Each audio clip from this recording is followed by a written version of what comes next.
Hi friends, welcome back to my channel. ഇന്ന് നമുക്കൊരു easy and tasty ആയിട്ടുള്ള mushroom Manchurian ഉണ്ടാക്കിയാലോ. ആദ്യം നമുക്ക് വേണ്ടത് മഷ്റൂമാണ്. അത് ഇതേപോലെ കട്ട് ചെയ്ത് ക്ലീൻ ചെയ്തെടുത്തത്, പിന്നെ സ്പ്രിംഗ് ഓണിയൻ, ഇഞ്ചി, വെളുത്തുള്ളി, മുളക് ഇതേപോലെ ചെറുതായിട്ട് അരിഞ്ഞത്, 2 സവോള, ഒരു ക്യാപ്സിക്കം ഇതേപോലെ ക്യൂബ്സ് ആയിട്ട് അരിഞ്ഞത്, ഒരു ഹാഫ് നാരങ്ങയും ഇഞ്ചി വെളുത്തുള്ളി പേസ്റ്റും. എന്നിട്ട് നമുക്ക് ഇതേപോലെ ബൗളിലേക്ക് 1 കപ്പ് മൈദയും 2 ടേബിൾ സ്പൂൺ കോൺഫ്ലവറും 1 ടീസ്പൂൺ ചില്ലി പൗഡറും കൂടി ചേർത്ത് കൊടുക്കാം. ഇതിലേക്ക് ആവശ്യത്തിന് ഉപ്പും ചേർക്കാവുന്നതാണ്. 1 ടീസ്പൂൺ ജിഞ്ചർ ഗാർലിക് പേസ്റ്റും കൂടി ഞാൻ ഇതിലേക്ക് ചേർക്കുന്നുണ്ട്. എന്നിട്ട് ആവശ്യത്തിന് വെള്ളം ചേർത്ത് നന്നായിട്ട് മിക്സാക്കി കൊടുക്കാം. ഏകദേശം ഈ ഒരു കൺസിസ്റ്റൻസിയാണ് നമുക്ക് വേണ്ടത്. ഇനി നമുക്കൊരു പാനിലേക്ക് ആവശ്യത്തിന് വെളിച്ചെണ്ണ ചേർത്ത് കൊടുക്കാം.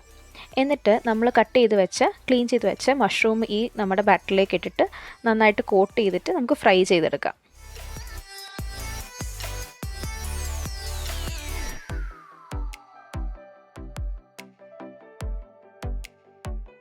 ഇനി അതേ പാനിലേക്ക് കുറച്ച് വെളിച്ചെണ്ണ ചേർത്തിട്ട് നമ്മൾ കട്ട് ചെയ്ത് വെച്ച ഇഞ്ചി, വെളുത്തുള്ളി, മുളകും കൂടി ചേർത്ത് നന്നായി ഒന്ന് വഴറ്റി കൊടുക്കാം. അത് കഴിഞ്ഞിട്ട് അതിലേക്ക് നമ്മുടെ സവോളയും ക്യാപ്സിക്കവും കൂടി ചേർത്ത് കൊടുക്കാം. വേഗം വഴലാനായിട്ട് ഇച്ചിരി ഉപ്പും കൂടി ചേർക്കാവുന്നതാണ്. നമ്മുടെ സവോള ഒന്ന് ട്രാൻസ്പെറൻ്റ് ആയി കഴിയുമ്പോൾ നമുക്ക് ഇതിലേക്ക് ഒരു 1/2 ടീസ്പൂൺ ജിഞ്ചർ ഗാർലിക് പേസ്റ്റും കൂടി ചേർക്കാം. എന്നിട്ടൊന്നും കൂടി നന്നായി വഴറ്റി കൊടുക്കാം.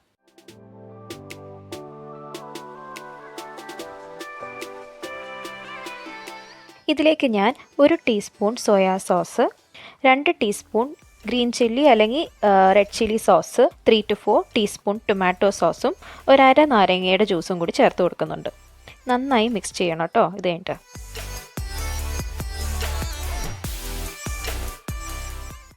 ഒരു 1/2 ടീസ്പൂൺ മല്ലിപ്പൊടിയും കൂടി ഞാൻ ചേർക്കുന്നുണ്ട് ഇതിലേക്ക്. നന്നായി ഒന്ന് ഇളക്കി കൊടുക്കാം. അത് കഴിഞ്ഞിട്ട് നമുക്ക് ഫ്രൈ ചെയ്ത മഷ്റൂംസും കൂടി ചേർത്ത് കൊടുക്കാം. ഗാർണിഷ് ചെയ്യാനായിട്ട് കട്ട് ചെയ്ത് വെച്ച സ്പ്രിംഗ് ഓണിയനും കൂടി ലാസ്റ്റ് ചേർത്ത് കൊടുക്കാം. നമ്മുടെ മഷ്റൂം മഞ്ചൂരിയൻ ഏകദേശം റെഡിയായി. എല്ലാവരും ട്രൈ ചെയ്ത് നോക്കണം. എൻ്റെ ചാനൽ ഇഷ്ടപ്പെടുകയാണെങ്കിൽ സബ്സ്ക്രൈബും കൂടി ചെയ്യാൻ മറക്കല്ലേ.